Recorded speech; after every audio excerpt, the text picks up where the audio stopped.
मेरे सभी सम्मानित मदरसा आधुनिकीकरण शिक्षक साथियों को मेरा नमस्कार। मैं पंकज मिश्रा, मदरसा आधुनिक शिक्षक। दोस्तों, जैसा कि आप जानते हैं कि मदरसा आधुनिकीकरण शिक्षकों की समस्या के समाधान के लिए से अशरफ अली और सिकंदर बाबा एकता टीम के प्रदेश अध्यक्ष लखनऊ के इको गार्डन पार्क में अनिश्चितकालीन धरने पर बैठे हुए हैं और उनका साथ देने के लिए लोगों से आह्वान किया जा रहा है, लेकिन कोई पहुंच नहीं रहा है। ये बड़े दुर्भाग्य की बात है कि अपनी लड़ाई के लिए स्वयं लोग वहां नहीं पहुंच रहे हैं। लेकिन दोस्तों, इसमें मैं आपको बताना चाहता हूं कि एडेड मदरसा वालों ने एक नई चाल चल दी है। उससे आपको जागरूक रहने की आवश्यकता है, क्योंकि हमेशा से एडेड मदरसा वालों ने हम लोगों का शोषण किया है, हम लोगों के साथ दुर्व्यवहार किया है और हम लोगों की भीड़ का फ़ायदा उठा करके अपना उल्लू जरूर सीधा किया है। अगर कुछ नहीं हुआ है तो मदरसा आधुनिकीकरण शिक्षकों का नहीं हुआ है। दोस्तों, 11 तारीख को एडेड मदरसा वालों ने कहीं पर एक सम्मेलन करने का निर्णय लिया है। उसमें आधुनिकीकरण शिक्षकों का मुद्दा उन्होंने उठाने की बात की है। मैं उनसे पूछना चाहता हूं कि मैंने खुद फोन करके बात किया वस्तवी साहब से और सईदी साहब से। मैंने खुद फ़ोन पे बात किया और मैंने इतना कहा कि सर, आधुनिकीकरण शिक्षकों की हैसियत नहीं है इस समय कि वो सुप्रीम कोर्ट में चले जाएं, लेकिन आप लोग सुप्रीम कोर्ट में गए हैं और अपनी याचिका में केवल एक चीज़ मेंशन कर दीजिए आधुनिकीकरण शिक्षकों का, तो आप भी सेफ हो जाएंगे और हम लोग भी सेफ हो जाएंगे। वो तो उनसे नहीं हो सका जहां से हम लोगों का समाधान निकलना था, वो तो नहीं कर पाए। अब वो मंत्री जी के सामने हमारी समस्या का समाधान क्या कराएंगे?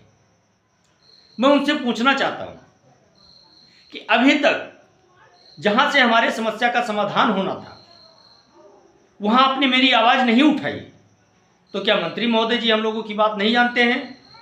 क्या हम लोग मंत्री महोदय जी से नहीं मिलते हैं? ये केवल एक साजिश है, एक राजनीति है। राजनीति के तहत ये एक षड्यंत्र रचने का कार्य किया जा रहा है दोस्तों। इसलिए मैं अपने उन सभी मदरसा आधुनिकीकरण शिक्षक साथियों से मैं आह्वान करना चाहता हूं कि अगर आपको जाना है तो आप लखनऊ के इको गार्डन पार्क में पहुंचे, बाकी आपको कहीं नहीं जाना है। अगर एडेड मदरसा वालों को, जमा साहब को, सईदी साहब को अगर इतना ही कष्ट है आधुनिकीकरण शिक्षकों के लिए, तो आए लखनऊ के इको गार्डन पार्क में आधुनिकीकरण शिक्षकों के लिए समर्थन का ऐलान करें और उनकी लड़ाई वहां से शुरुआत करें। मैं मान जाऊंगा कि एडेड मदरसा वाले, टीचर एसोसिएशन हमारी तरफदारी करने के लिए मेरे साथ आया है। मैं कैसे मानूं कि आप मेरी मदद करना चाहते हैं? आप तो केवल अपने सम्मेलन में केवल आधुनिकीकरण शिक्षकों की भीड़ इकट्ठा करना चाहते हैं। आप दिखाना चाहते हैं कि देखिए,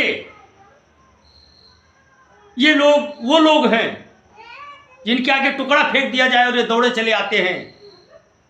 लेकिन अब वो चलने वाला नहीं है, क्योंकि आधुनिकीकरण शिक्षक जागरूक हो चुका है, जाग चुका है। समस्या उसकी ये है कि लखनऊ तक पहुंचने की उसके पास भाड़े का इंतजाम नहीं है, इसलिए वो लखनऊ नहीं पहुंच पा रहा है। इसका मतलब यह नहीं है कि वो अपना जमीर बेच चुका है। मदरसा आधुनिकीकरण शिक्षक अगर उसको लगेगा तो अपनी लड़ाई लड़ने के लिए लखनऊ के इको गार्डन पार्क में आएगा, जहां पर अनिश्चितकालीन धरना लगा करके अशरफ अली और सिकंदर बाबा बैठे हुए हैं, उनका साथ देगा। अब हमारी भीड़ का फायदा एडेड मदरसा वालों को नहीं मिलने वाला है और न मिलेगा। इसमें भी एक चाल हो सकती है दोस्तों। बहुत बड़ा षड्यंत्र रचने का कार्य किया जा रहा है। दबी जुबान से एक दो लोगों से मैंने यह भी सुना है कि केवल एडेड मदरसा में पढ़ाने वाले शिक्षकों के लिए ये लोग कोशिश कर रहे हैं कि जो एडेड मदरसे हैं उसमें आधुनिकीकरण शिक्षक की व्यवस्था कर दी जाए, बाकी और हो या ना हो उससे नहीं मतलब है। दोस्तों, मैं आपसे एक सवाल करना चाहता हूं। अगर आप दो भाई हैं, एक का पेट भरता है और एक भूखे सोता है, तो क्या आपको रात में चैन की नींद आएगी? नहीं आ सकती है। दोस्तों, मैं एडेड मदरसा में पढ़ाने वाले आधुनिकीकरण स्कीम के तहत जो शिक्षक हैं, मैं उनका विरोधी नहीं हूं, मैं उनका समर्थक हूं, क्योंकि वो भी मेरे ही नियम के द्वारा हैं। जिस नियम के द्वारा वो हैं उसी में हम भी हैं। हमको भी सैलरी नहीं मिली, उनको भी नहीं मिली है, लेकिन ये चाल वो चलने में पीछे नहीं हटेंगे, क्योंकि उनको ये भ्रम में डाल रहे हैं। क्योंकि जब से आधुनिकीकरण शिक्षक सैलरी आना उसका बंद हुआ है, तब से बहुत सारे शिक्षक हैं कि मदरसा नहीं जा रहे हैं, और इन लोगों ने बहुत तड़क भड़क उनके ऊपर रुआब झाड़ा, बहुत परेशान किया उनको कि आप अगर नहीं आएंगे तो आपके जगह पर दूसरी नियुक्ति कर देंगे, इसलिए आपको परमानेंट ड्यूटी देना है। इनकी धमकी के बावजूद भी वो मदरसा नहीं जा रहे हैं। अब इन्होंने एक नया तरीका ढूंढा है कि हमारे मदरसे में आधुनिकीकरण शिक्षक जो पढ़ा रहा है उसको संदेह के घेरे में रख करके और उससे अपना कार्य निकलवाया जाए।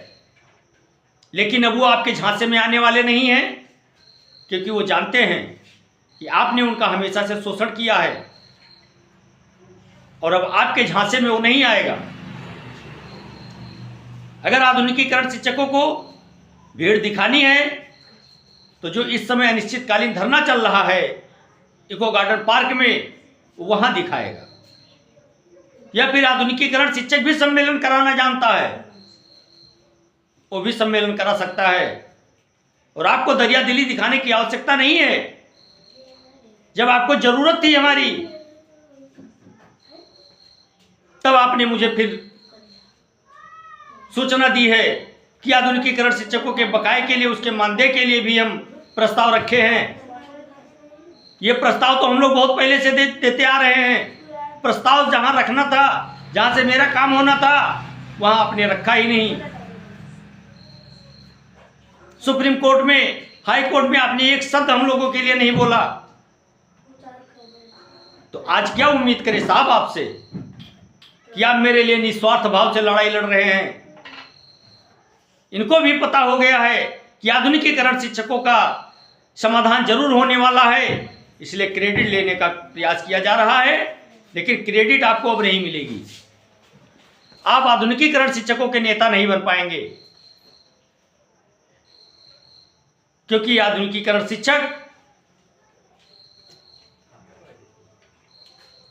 हर एक स्थिति से लड़ना सीख गया है और आपके चालों में फंसने वाला नहीं है। मैं मानता कि आप हमारे शुभचिंतक हैं। अगर हमारी बात आपसे नहीं हुई होती, मैंने फोन पर 2 दिन आपसे बात किया और मैंने रिक्वेस्ट किया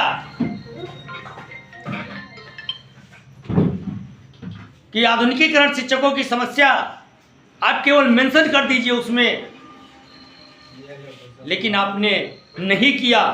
उसमें आपका पैसा नहीं लगना था, जो पैसा आप दे चुके थे उसी में आपका काम होना था, लेकिन फिर भी आपने हम लोगों के लिए कोई कसर नहीं छोड़ी। आज क्या उम्मीद करें कि आप सम्मेलन में हमारी समस्या का समाधान करा देंगे? क्या कैबिनेट मंत्री जी आधुनिकीकरण शिक्षकों की समस्या से अवगत नहीं है? क्या राज्य मंत्री जी अवगत नहीं है? सभी लोग अवगत है साहब, और आपसे ज़्यादा बुद्धिमान लोग आधुनिकीकरण टीचर हैं। आपसे काफ़ी बुद्धिमान इसमें है, लेकिन अगर कमी है तो उनके पास यूनिटी नहीं है, और यूनिटी ही पावर होता है, एकता नहीं है। एकता की वजह से आज आधुनिकीकरण शिक्षकों का ये हाल है। फर्क इतना है कि आप 1 लाख रुपया महीना लेकर के मुकदमा लड़ रहे हैं, और हम बिना पैसे के मुकदमा लड़ रहे हैं, फ़र्क इतना है। आपको हर महीने सैलरी मिलती है, हमको हर महीने हर दिन आश्वासन मिलता है, फ़र्क इतना है। आपसे ज़्यादा हम लोगों की बुद्धि भी है, आपसे ज़्यादा हम लोग जा भी सकते हैं, आपसे ज़्यादा हम लोग पैरवी भी कर सकते हैं। बस केवल मजबूरी हम लोगों की ये है कि सैलरी ना आने के कारण हम लोगों की आर्थिक स्थिति दयनीय है, इसलिए हम लोग अपनी पैरवी बराबर नहीं कर पा रहे हैं। लेकिन इतना ध्यान रखना कि आधुनिकीकरण शिक्षक आपके झांसे में आने वाला नहीं है। और मैं अपने उन सभी आधुनिकीकरण शिक्षक साथियों से निवेदन करना चाहेंगे कि आप लोग अपनी ऊर्जा एडेड मदरसा वालों के लॉलीपॉप को देख करके न खराब करें। अगर आपको ऊर्जा लगाना है तो आप अपनी ऊर्जा को सही दिशा में लगाएं, जहां से आपका काम होना है। और इस समय आपकी समस्या के समाधान के लिए सिकंदर बाबा इतनी ठंडी में बैठे हुए हैं दोस्तों। और अब लड़ाई आर और पार की होगी, उसमें कोई संदेह नहीं है। हम लोग जीतेंगे, हमारा समय वापस आएगा। लेकिन हम लोगों ने इतने दिनों में देख लिया कि हम लोगों के खिलाफ कौन है, हम लोगों के समर्थन में कौन है, क्या कर सकता है हम लोगों के लिए दोस्तों। और मैं आपको विश्वास दिलाना चाहता हूं कि आप जहां इतने दिनों से इंतजार किए हैं, थोड़े दिन और इंतजार कर लीजिए मेरे भाई। आप टेंशन ना लें, हताश ना हो, निराश ना हो। आपका काम होगा, जरूर होगा। लेकिन जरूरत है इस समय आपके संख्या बल की, और वो संख्या बल आप दिखाइए। घर बैठे कोई कार्य नहीं होता है दोस्तों, घर से बाहर निकलना पड़ेगा। अगर आपको दुनिया के बारे में जानकारी लेनी है तो घर बैठ के जानकारी नहीं मिल सकती है।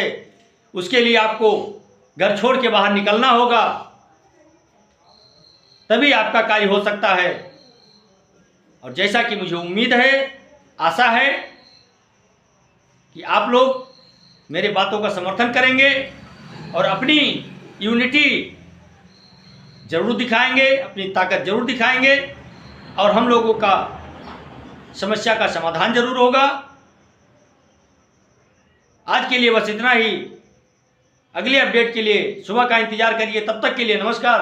जय हिंद, जय भारत, भारत माता की जय।